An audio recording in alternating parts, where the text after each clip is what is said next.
And now, coming to you live from the City of Angels, Los Angeles, California, it's the Sheena Metal Experience with your host, Sheena Metal, only on KGRA Digital Broadcasting.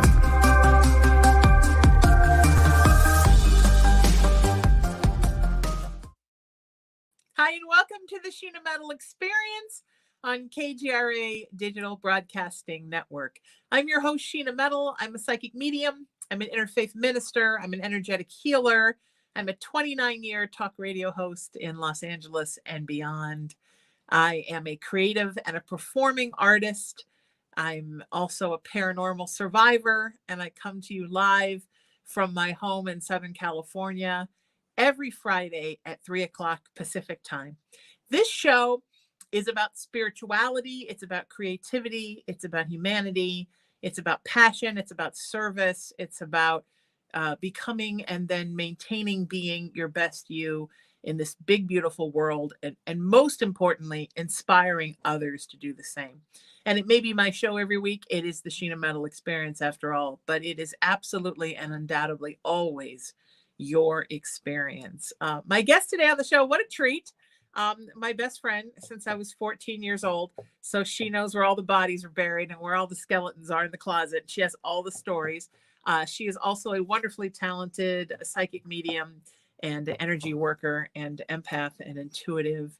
And it's always, and my spiritual advisor, my clients are always like, where do you go when you feel freaked out about something? Well, now you know, people, now you know.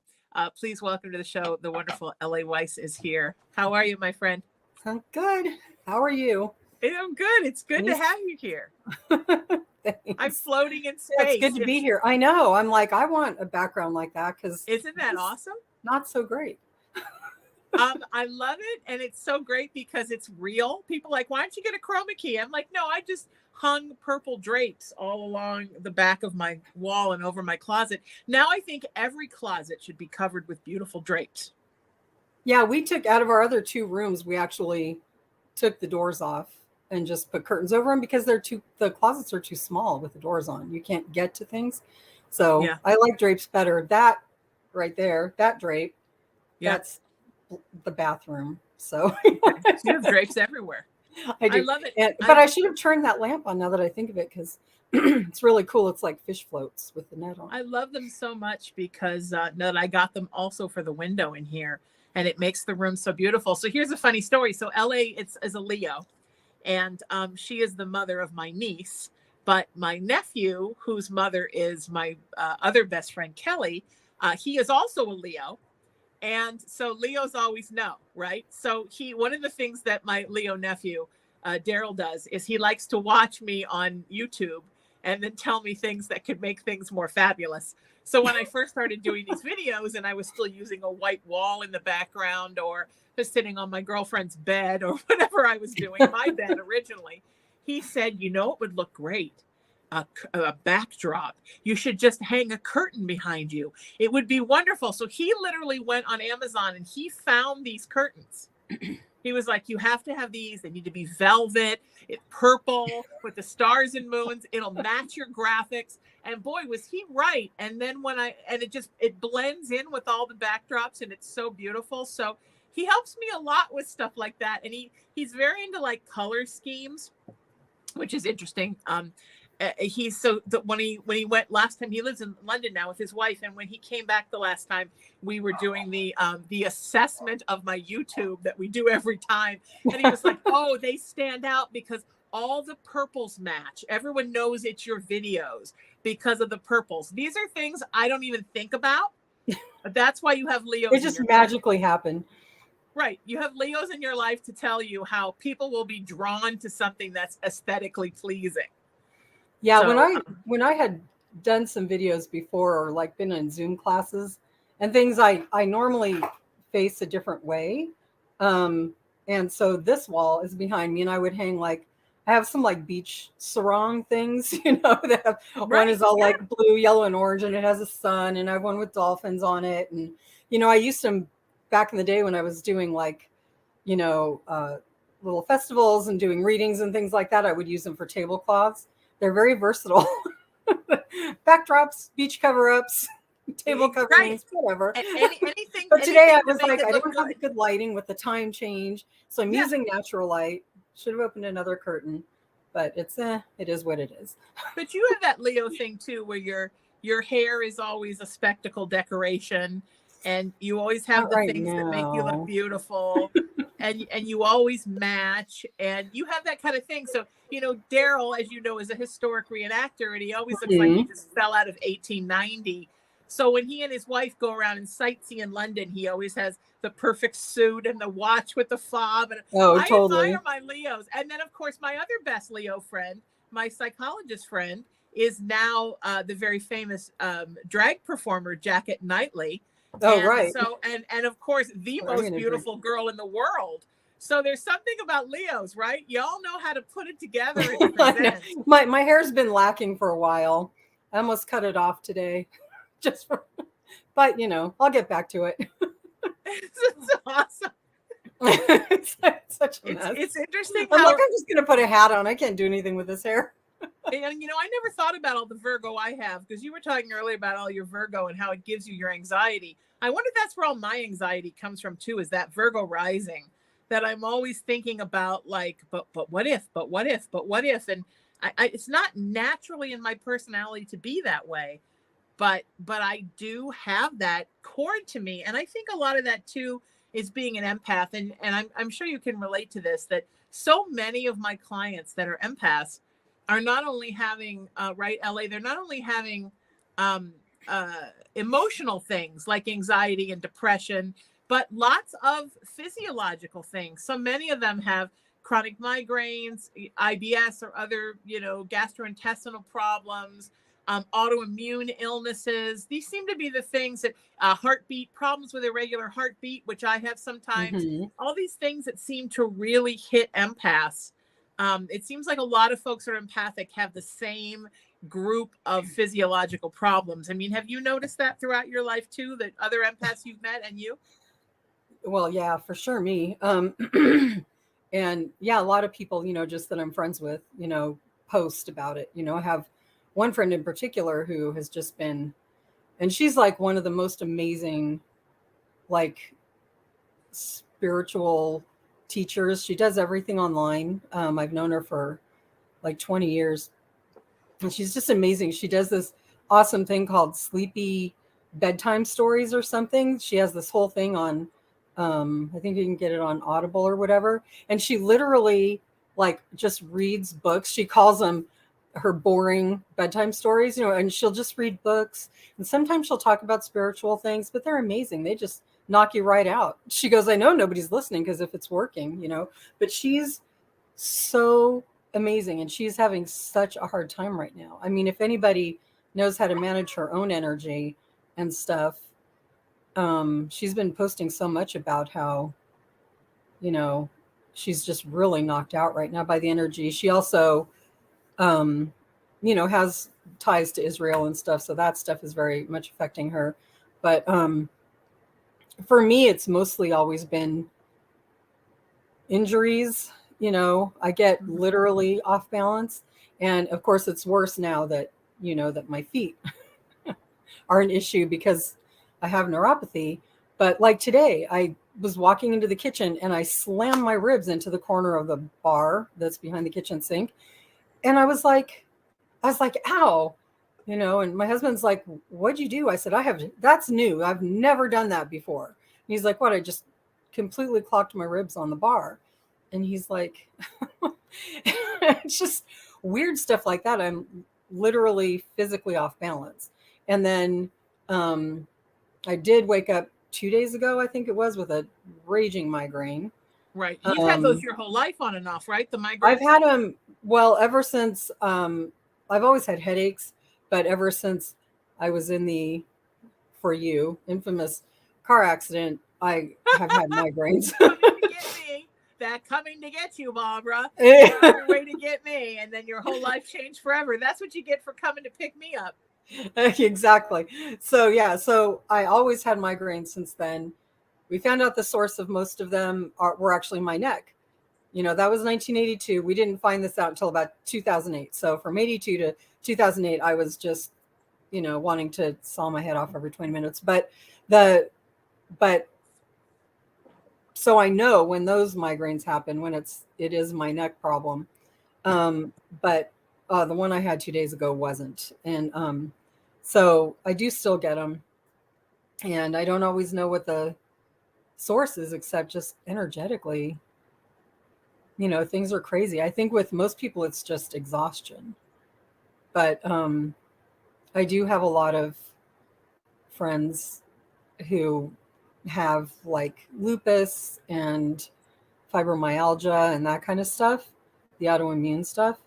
That's why I do my best to work on my immune system, keep myself together. But yeah, the energy lately has just been pretty crazy. Yeah, right. It's a lot. And I think it just becomes more and more as we move along. Sorry, I'm drinking as we go so I don't get dry throat. Yeah, me too. You just saw me sucking on the straw. I think that it's hard. I mean, it was hard enough for us when we were discovering that we were empaths, but I think it's harder for folks now that are just opening up to their gifts, because there's so much going on in the world right now. And there's so much of being an empath, right? It's filtering out what you don't need. Right. Or just what isn't yours. Right. That's been the biggest thing, because even when, so, I mean, history, depression, the whole 9 yards, but sure. I had been doing okay, just kind of white knuckling it on my own for many years. And then when I finally was kind of dragged by the nose, right? By spirit. That's what happened. You're like, you don't know what's going on, blah, blah, blah. Into certain classes and stuff where I learned to clear my energy and do all those things. It was like a huge, huge change for me in my mental health and everything else, because I could just be like, oh, whatever is not mine, just let it go. Or depending on how you work, if you work with guides, if you work with angels, whatever. At the time I was mostly working with angels, and it was like, okay, just whatever isn't mine, whatever's draining my energy, take it away. Right. And stupid things would happen. I'm still terrible about it. And this, I can still be really terrible about it. I'll be feeling randomly weird, or like my mood will suddenly change, or I'll get a physical pain, which, for me is just every day, right? Because I'm always doing something stupid. And take my shoulder, for instance, that's been in recovery for 7 months because I can't stop injuring it, but it's almost 100%.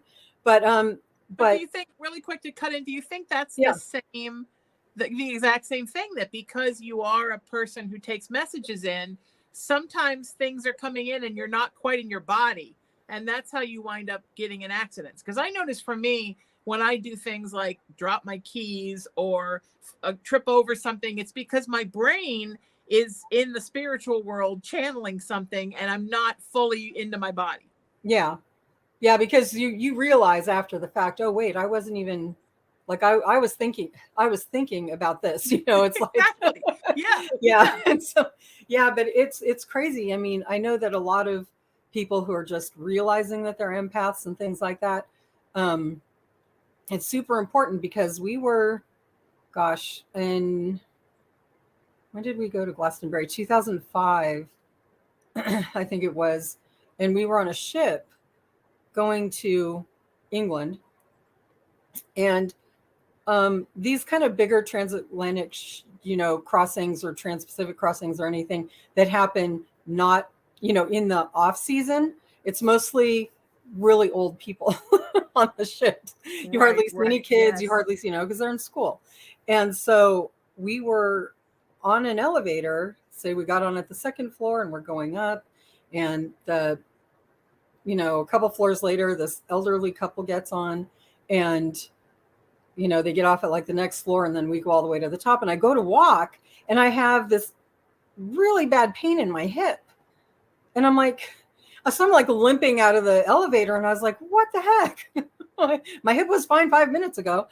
And of course Dave, the observant Taurus, was like, he goes, oh, that's not yours. He goes, it was from the people that got on the thing, one of the people that got on the elevator. And so I just kind of wiped at my hip, and I'm like, all right, that's not mine. I don't need this. Take it away. And then I was perfectly fine. So, I mean, when in doubt, try that for anybody who Right. experiences things like that, or the sudden change of mood, or sudden, just feeling of being overwhelmed, or because I can be in a perfectly good mood. And yes, I do have a history of depression, but this isn't part of the depression. I can be in a perfectly good mood, and then all of a sudden, just boom, like everything is gloom and doom. Everything is, like we'll be on the way to, something, an event or whatever, a party, and it'll be like, I don't want to go. I don't want to go. I don't want to go. It's like everything is horrible, and it just doesn't make any sense. So that's when you have to look and go, hey, whoever's around me and is in a really crappy mood, I'm sorry, but you need to back off, Yeah, I always say to my clients, it's like when you watch a TV show, nobody expects you when it's done to remember every single character, every line, and every scene in every single show. Right. You take what you need from it and you let the rest go. And I think it's the same way with the energetic input comes. It's like that Japanese practice I like, right? Where you pick up everything you own and you say, do I want to keep this? Do I want to throw it away? Yeah, does this bring me joy? You have to do the same thing, I think, with the energetic input that you take in. Is this for you? And when you are an empath and you're sucking up everything around you, some of it is great because you're learning from it. There are things that you're feeling that are wonderful growth experiences. But then there are other things that you just don't need and you shouldn't be hanging on to. And you need to learn to let those things go. Mm-hmm. And it's sometimes it subconsciously sneaks up on you. And, I had an episode, as you know, of gastritis in September where I got to the point where I couldn't eat anything. I mean, the pain was so bad in my abdomen that I felt like I was having a heart attack every 5 minutes because it was pushing on my vagus nerve and it was bad. And then I realized that I was not properly letting go of toxicity that I was taking in from certain individuals in my life. And some of them were in my private life and some of them were clients. Mm-hmm. And I had to make decisions about how I dealt with those people and distance myself from some folks, which is very hard for me. I don't ever want to be distant from anyone. I don't ever want to turn a client away. I don't ever want to have to tell somebody your process isn't working for me.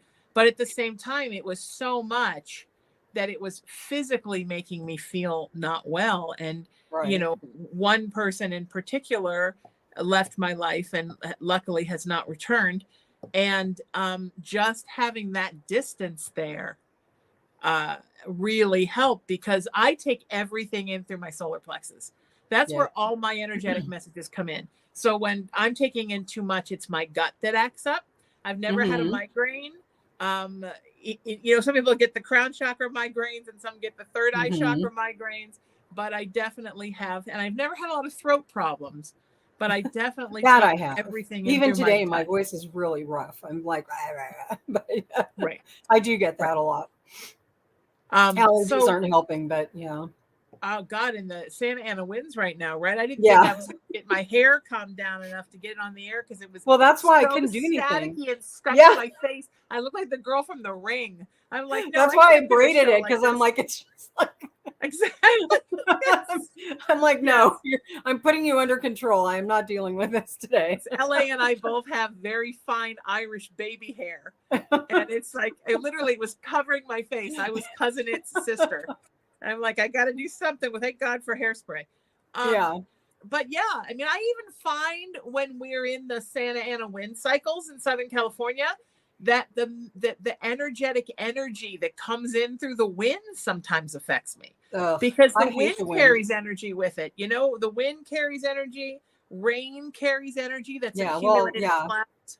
Well, and the thing is too, the wind, aside from being annoying because static, and yesterday I reached back in the back seat to pet Phoenix, the dog, and I went back to pet him and he like flinched away from me and I was like, what the heck? And so I turned around the other way like this because he had moved his head, and I reached back and he flinched away from me. And I'm like, what is your problem?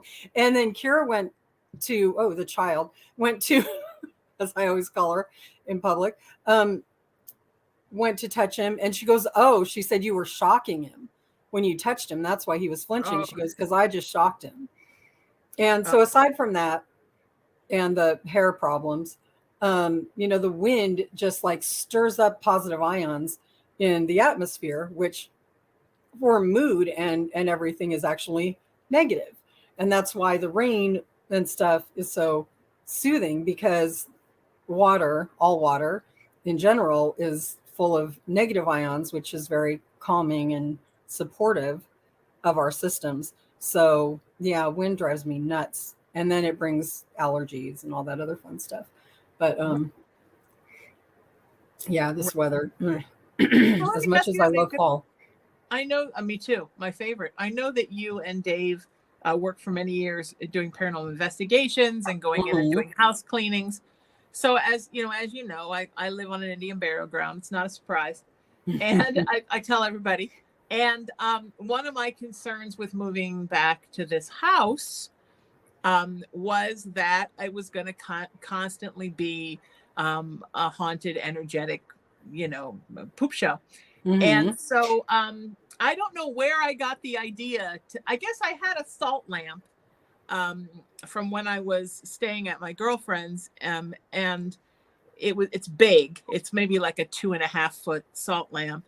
And I started I liked the feeling of it. I noticed when I first came to the house and she hadn't brought it here yet, I didn't feel the same warmth as I felt with it. And then when it went up, I liked it. So as you know, after Christmas, I went salt lamp crazy. And yes, when the salt lamps went on 75% off at Saycon after New Year's, I remember one day I called you. I went to 24 CVS's in one day. And I got enough salt lamps to have multiple ones in every room.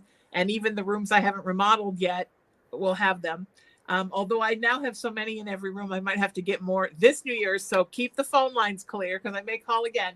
I noticed the more salt lamps I put around, the better the energy in the room was. And it reminded me of the first time that I went to Sedona. I was in a shop buying my mom a carved stone elephant. And I said to the guy, "What is up with Sedona? Everybody in every one of these shops are so happy." And he said, "It's because we all have salt lamps in every corner of the room. It's the salt lamps." So now I sit here in this room with 1, 2, 3, 4, 5, 6 salt lamps. And I may put a couple more in here. And so then anyway, I've always loved selenite wands. So I thought if the salt lamps are working, maybe selenite wands would help. So I started buying selenite wands. People gave them to me as gifts. And I have a selenite lotus and I have selenite crystal balls. And people just kept giving me selenite. And then somebody gave me a selenite tower and I became obsessed with those. So every room literally has a multitude of selenite wands, towers, plus the salt lamps. And then last Halloween, I bought all of CVS's wood cinnamon brooms. And I put brooms in every room. And I know it sounds crazy. People don't understand your shopping obsession. Oh, no. When you get stuck on something, it's like, I mean, how, like, I what, have to. two years ago, maybe, was that the box year? Every World Market. Or maybe the boxes. Hobby Lobby. Oh, Hobby Lobby. The boxes were I think you did. World Market was the Buddhas. Buddhas, and I have a lot of Buddhas from World Market. Yeah, and I keep getting more. They keep having more, and I keep getting more. I go to their website, and I'm like, got it. But I tell you, I talk about this all the time when I teach and when I speak, and people probably think that I'm Looney Tunes, but the energy in this space with all that stuff, I mean, I have never lived anywhere where the energy felt like that. It makes a difference. It really does. I mean, the smallest things really sometimes can make the biggest difference. And the great thing about selenite is, it never needs to be cleared. Right. Yeah. And I think now I need to get some more black tourmaline stuff. I think I need to start collecting things carved in black tourmaline. And people who don't know, selenite obviously is like, I call it, it's like a spiritual scrub. It's like a cleanser. And then black tourmaline is sort of a magnet that sucks negativity out of things. You can take a house that felt like not an Indian burial ground house with two people that hate each other that fought every day like my parents did. and you can turn it into a place that feels like a warm bath 24/7, just with some spiritual tools. And it doesn't take a whole lot. And it's now I want to get a giant broom, like bigger than my little cinnamon ones, and put it up over the door. Oh, there you the go. front door, because you got to put your broom up over the door.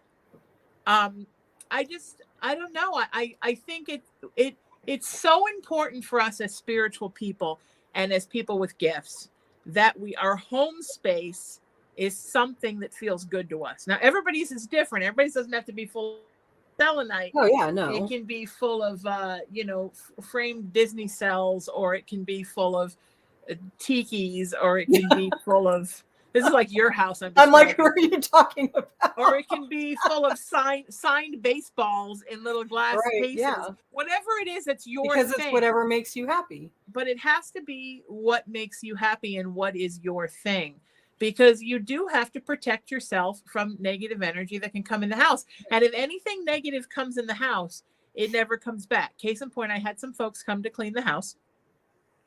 They came highly recommended from a friend, and they came in, and Cullen, my cat, did not like them. And for the first time since I have known him, and I've known him since he was 3 days old, he peed on the floor. He's never done that. Even when he was a baby, he didn't do that. They came, they left. He wandered around the house. He made this face. He smelled everything. He looked at me with disdain, and then he went in the laundry room and peed all over the floor. And I never had them back in the house, because if it's something that's going to interrupt the tranquility, it's got to go. Yeah. It's funny because, that so many people, especially when that person's, book came out about if it doesn't bring you joy. And I thought, I look around because, we have a challenge in needing to purge a lot of things because we've accumulated a lot of things. Since we've had a child in the house, teenager now, and B, people in your, older people in your family pass away, you start taking on things, and we've got so many things and we have to purge. And I know that I buy things impulsively that make me feel good, in the moment or whatever, but I think with the history of depression, never really thought about anything like objects bringing me joy. It's Sure. like that just seems so weird. And then, and of course, since you brought up the tikis, I got this one mug a while ago, a couple of years ago. Well, I don't know. It might have been, honestly, it might have been during the shutdown. There was this guy doing some yard work or something nearby. It just happened to be, we connected online because he had put this mug up for sale. And I was like, oh, I've been wanting to get one of those, and you could only get them in Florida. So I went and got it. And when I took it out of the box, I had that feeling. It's like, because the expression on the face, it was like a happy one. It wasn't one of those scary tiki god type things. And I was like, oh my God, this is, it was like, oh my God, this is what she means, And so now I know I've had that connection with something where it was like, I was in kind of a meh mood anyway. And then I got that and I was like, oh yeah, that actually did bring me some joy. And so now as I'm starting to go through stuff in this house, I really, really try to hold on to that because I'm very bad about letting things go. Yes. Generally. Yeah. So yeah, I think I'm getting better about it. Having said not having gone through my mom's stuff yet, which all stuck in a room. But I think I'm getting better about it now that I'm in such a zen place, and I'm like loving my space so much. I notice now when I go and I shop at crystal shops, there's a time when I would have been like, I'll take that and I'll take that. And I'm like, do I have a place for that right now? I don't. And it's hard because sometimes I want to have something, but if I don't have a place for it, I feel that way about furniture because I adopt used antique furniture, and until I get other rooms remodeled, I just don't have room for stuff.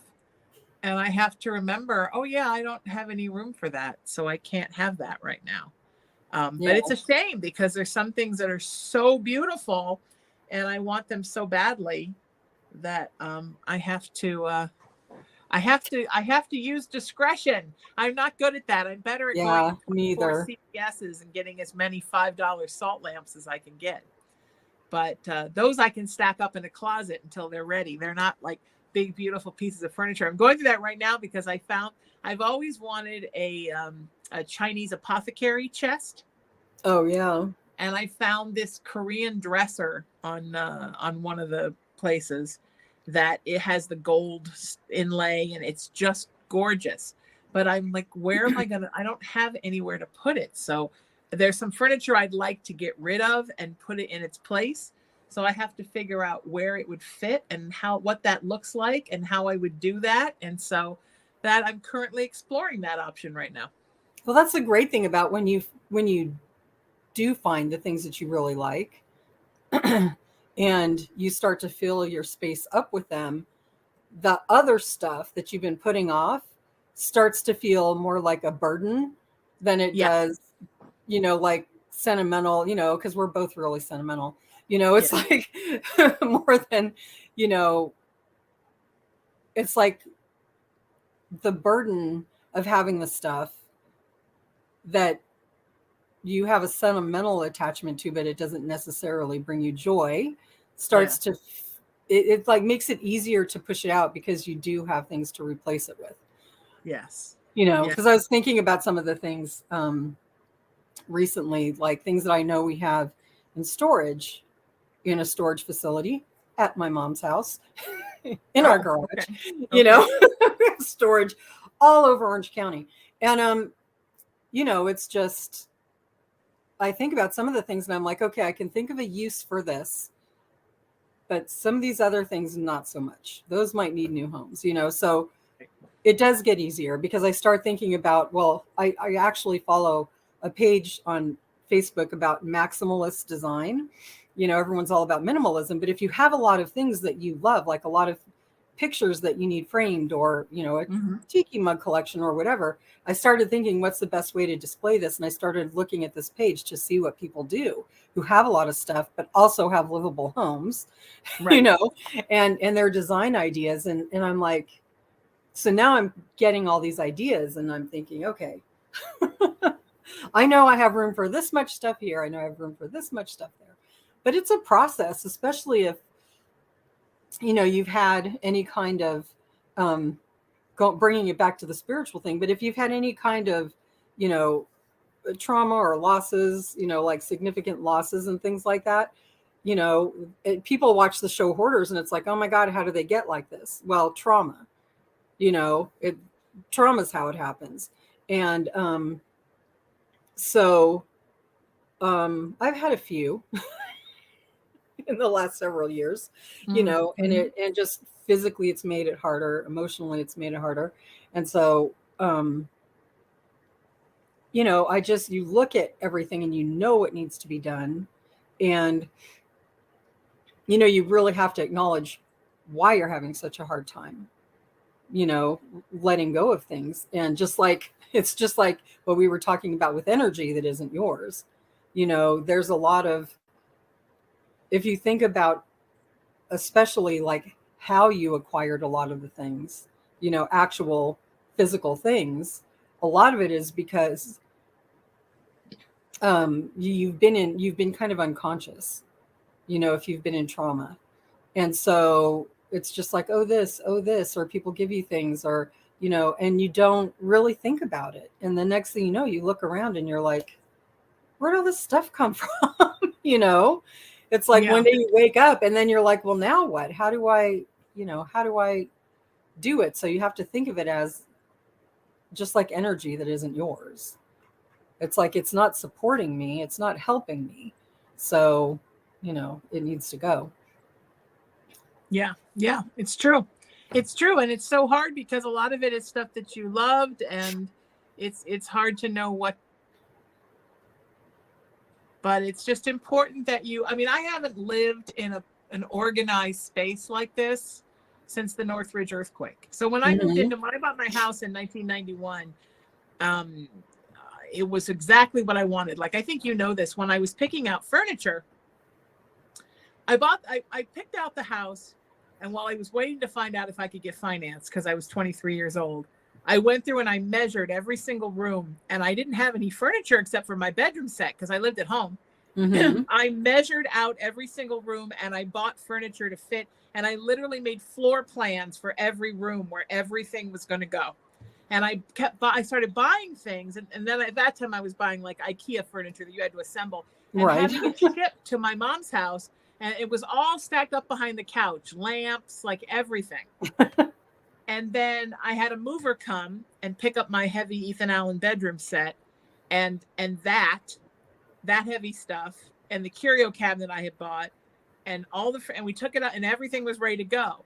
And Kyle, who I went to high school with, my best friend from other best friend from high school, he came up and we put all the furniture together and the house was perfect. And then I lived in it for a year or two. And, things kind of get a little messy. And I thought, no, this house is going to be perfect. So I went and I took a month off from doing my first TV show. I was on hiatus. I went and I mounted the surge protectors where they couldn't be seen. And I hid cords and I had wires run through the wall so you couldn't see the surround sound system. And I had everything done and the house was perfect. And the day after I finished, the Northridge earthquake came and destroyed everything. Oh, and I don't think I ever really recovered from that because I haven't lived in a clean house ever since.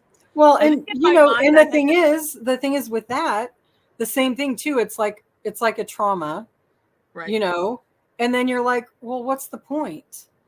Right? Exactly. I think that's. I went through this after the car accident because when I got that car, I had it 5 weeks, but the week before I was in the accident, I had spent the whole weekend getting it in top shape to go to a Volkswagen, show thing. Yeah.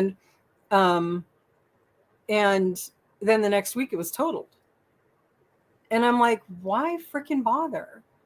And that happens a lot. I mean, I'm still struggling with the fact that I, worked really, really hard to become like super walker.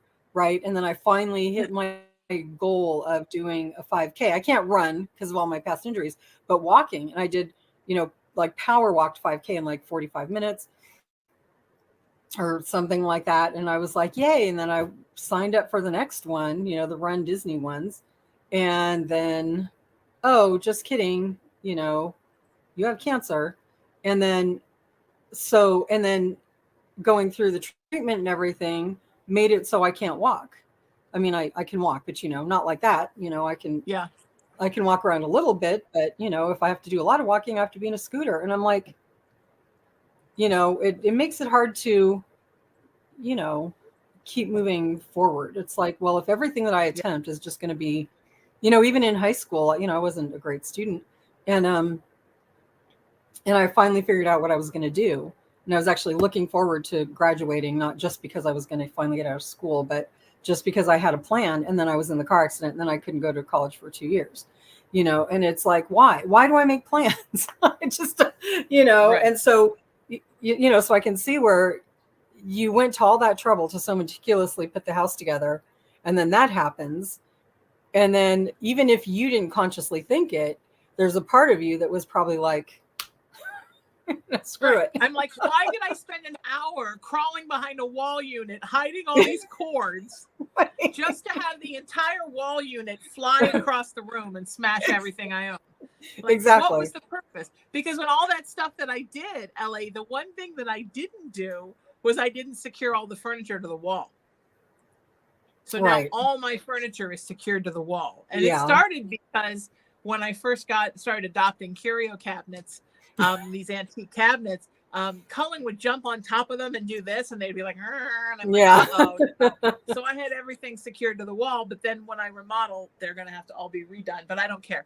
That's a new thing now. Even though I'm not remodeling until January, I've started taking things out of boxes and putting a lot of my stuff out, picking up stuff from the Sherman Oaks house and bringing it down here, because I just don't want to live like somebody who's holding my breath, waiting for something that isn't happening right now.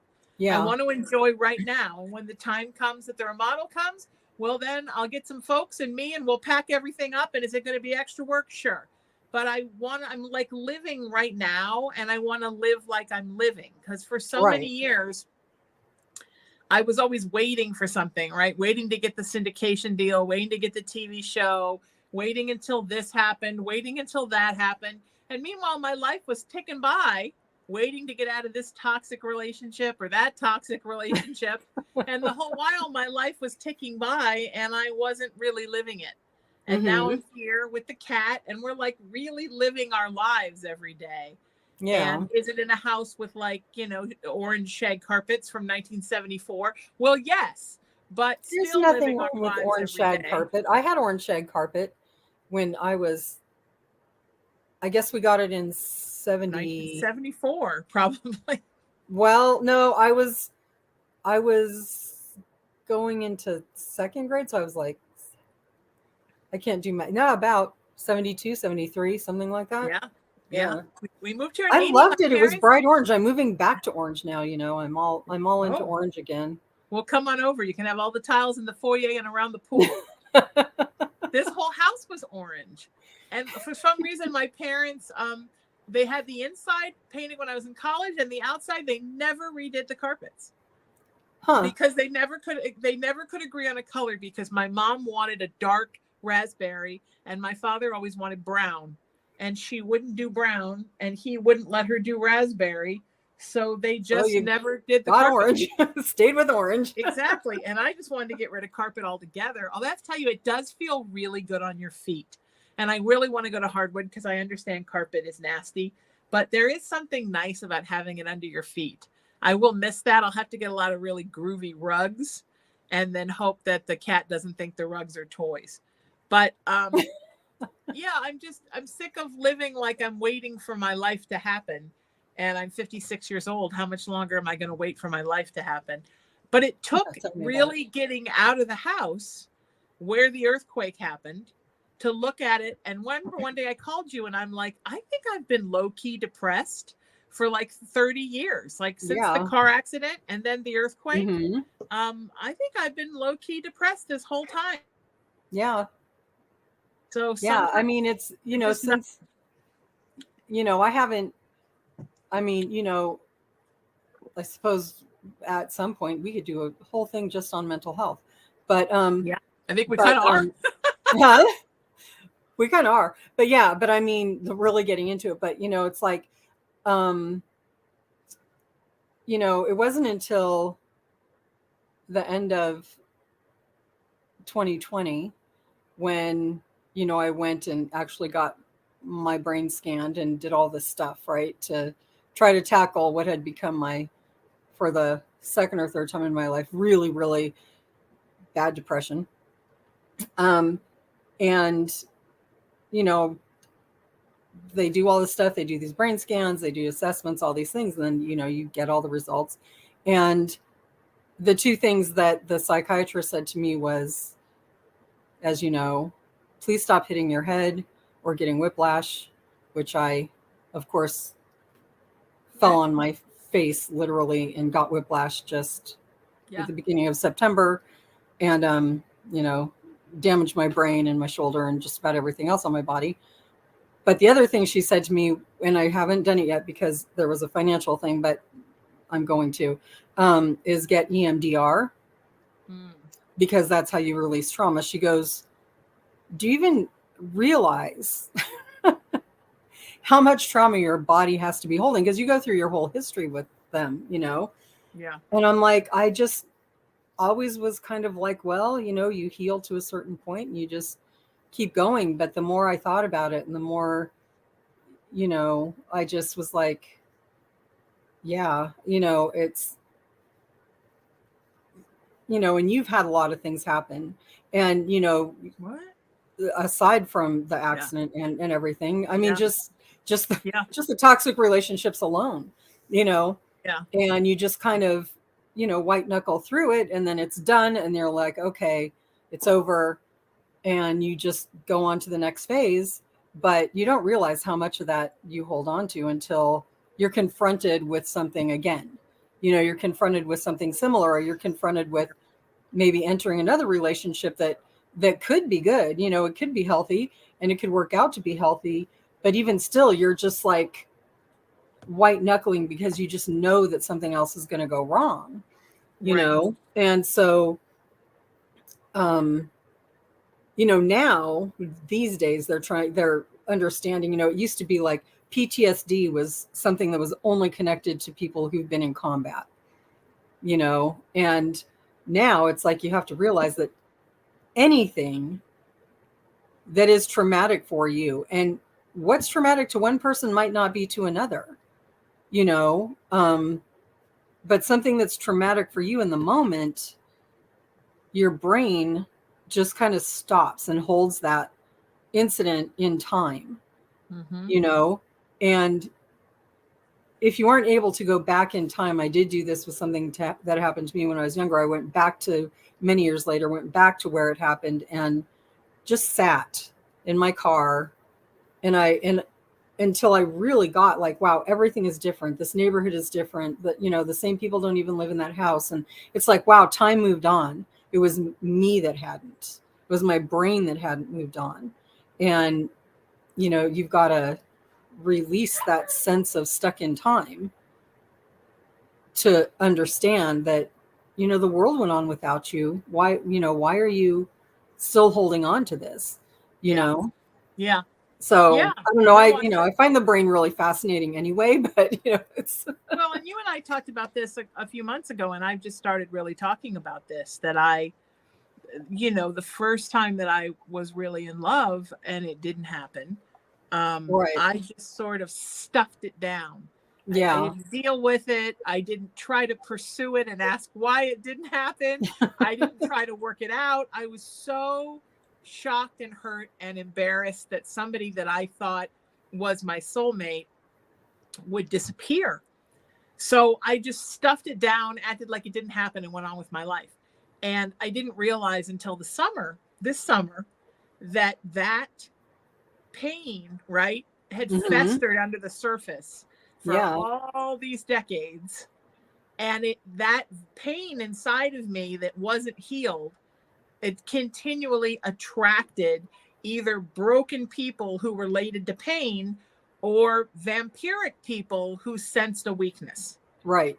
And it just kept happening and happening and happening and happening. And it was because I never really healed that situation. And I've been working since the summer to work through that so that I can then heal the rest. Because I believe it's sort of like, when you kill the head vampire, all the vampires die. Exactly. Exactly. That all the other relationships will just heal themselves and work themselves out. But it was something that I didn't even have a conscious awareness of. Right. Till the summer, when by happenstance, a random company sent something to me that had that person's name on it.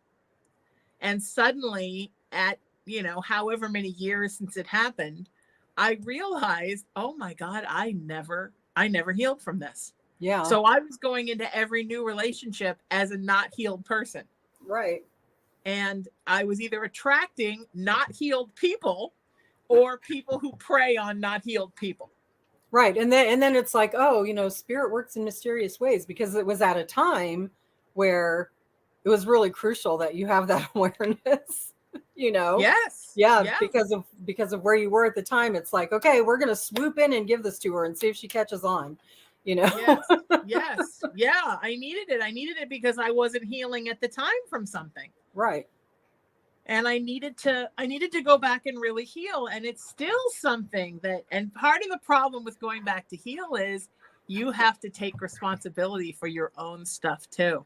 Oh, yeah. And for me, it was having to realize that instead of stopping and making contact and saying, wait, what's going on? I just went, okay, obviously this is totally screwed up, but going on with my life. I know. And I just moved on. You're just like, walk away. Right. And I got involved in work, and I was very hurt, and I didn't try to fix the hurt. I just shoved it down like an Irishman will do. And I just went back to work and kept doing my life. And every time I met somebody, I kept thinking it was going to be different. But I realized that every time I met somebody, what I was actually doing was I was trying to recreate that relationship with somebody that wasn't that person.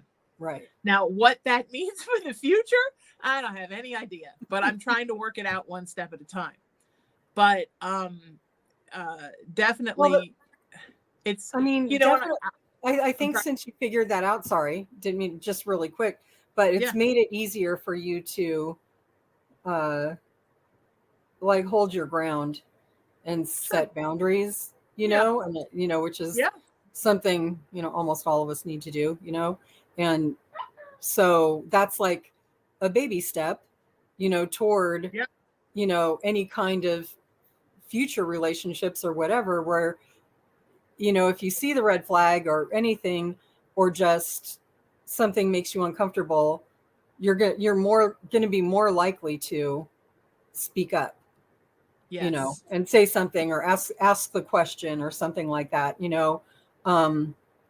With my ex, who you knew because we were together in high school, you know, we were together off and on from 15 to 24, and when we broke up, I swore off guys, done.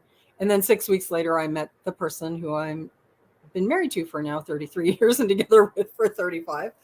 But it's so funny because there are a lot of ways that they are similar.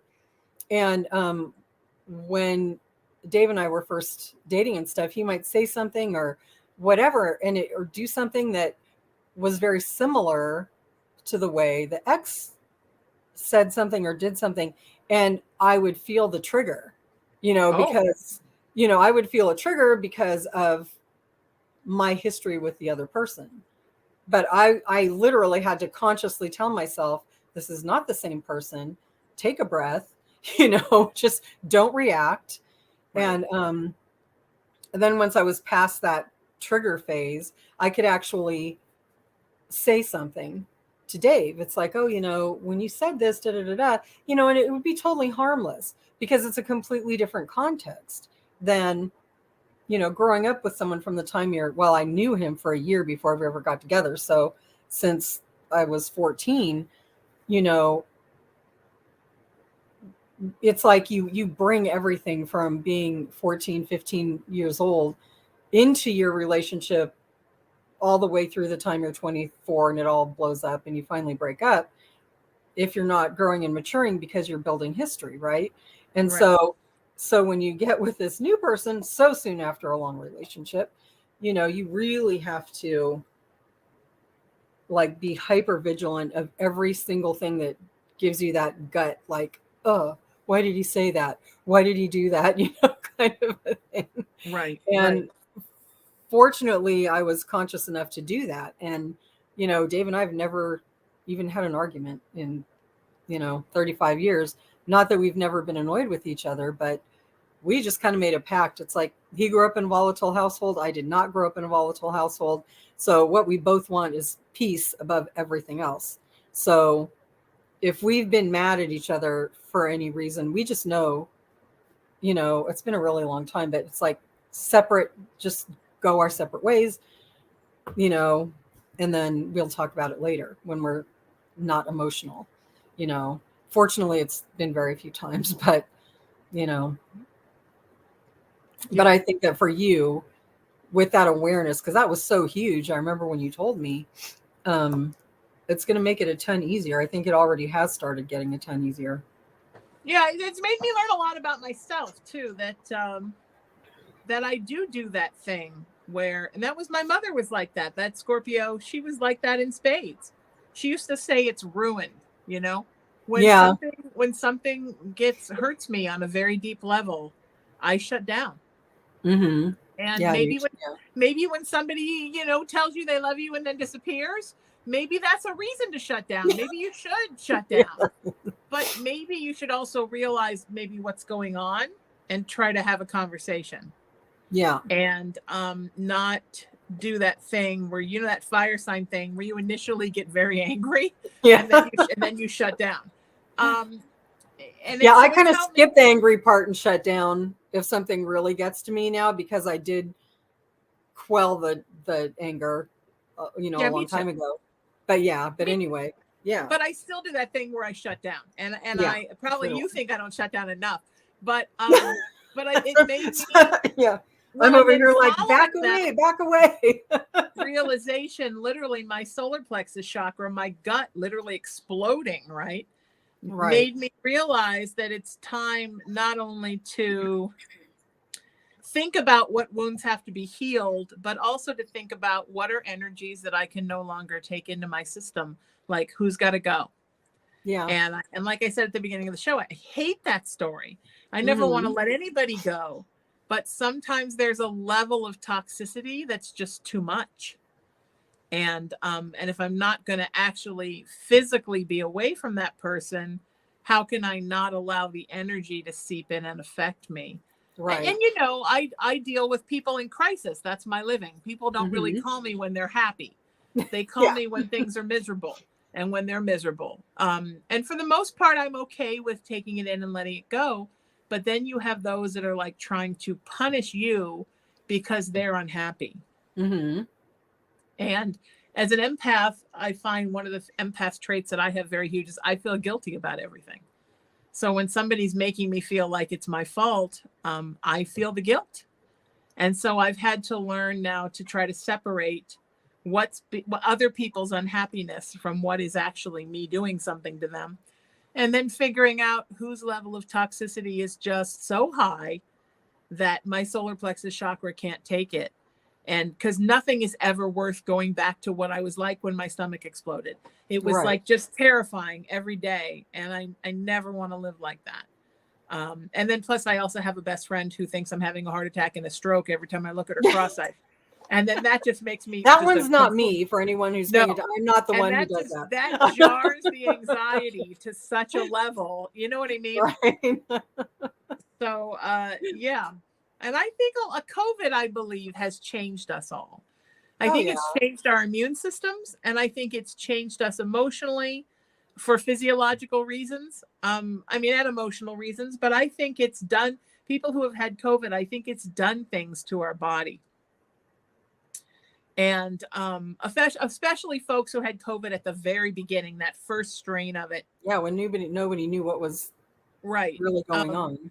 My body is not as strong as it was before COVID. It doesn't bounce back as well anymore. And so I need to kind of baby it and take better care of it. And sometimes taking care of yourself is saying no to folks who are, my mom used to say, taking your half right out of the middle, right?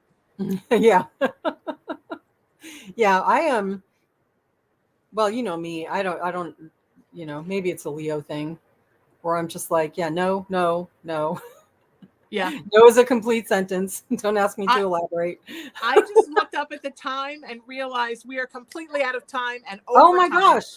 Is there somewhere where people can find you online? The best place, I do have a Facebook page that I've been trying to re-access, like my Instagram. But just email at heyla, as it's spelled up there, ELAIS, @gmail.com. Wonderful. And if you miss those links, SheenaMetalSpiritual.com is how you find me everywhere on social media at Sheena Metal. And please feel free to reach out via text to 818-437-0886. Until I see you next time, seek peace, live in love, lead with kindness, embrace unity, always work to raise your vibration, and know that you are loved and you are loved and you're so loved by me. I'm Sheena Metal. This is the Sheena Metal Experience. Thanks to KGR Digital Broadcasting, my wonderful guest, Weiss, my engineer and producer, Emery. And you know what? I'll see you next time. Take care of you.